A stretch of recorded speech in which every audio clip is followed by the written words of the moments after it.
अलग लेकिन हट देना वीडियो बना था हड़बड़ा मत एक निक दे देना एक निक और ढकेन मत नका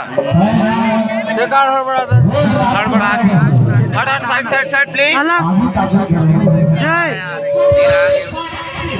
भाई वीडियो बना था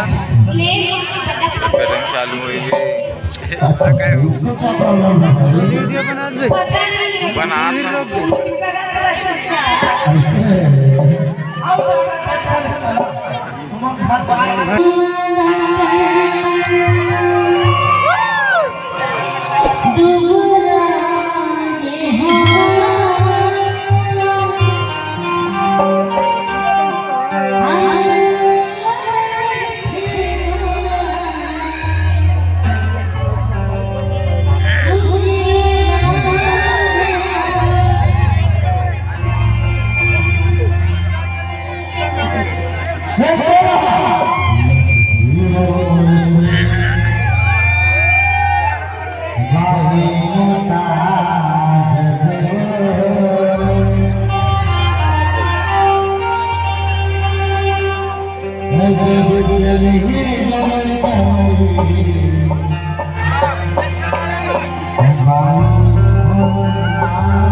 ऐसा जैसा लगा है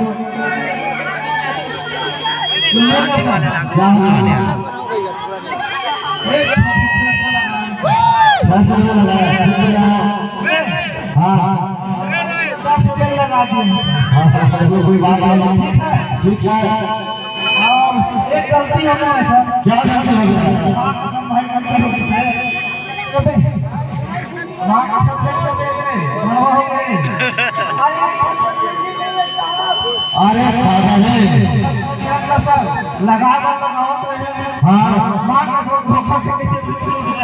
अरे दादा बड़े बड़े से ये किस तरह करने से बात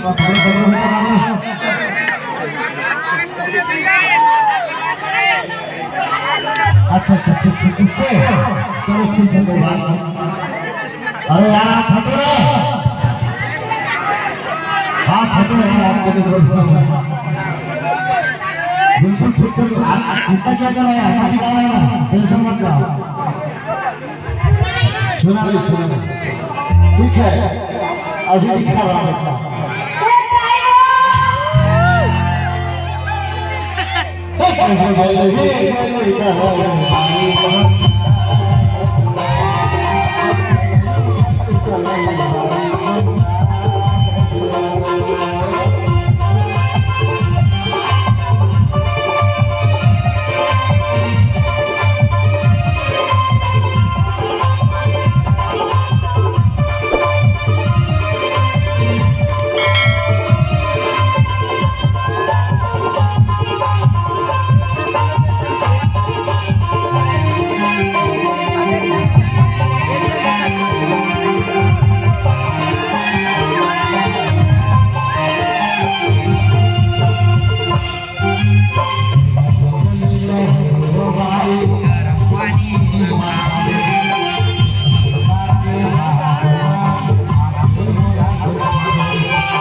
Hey,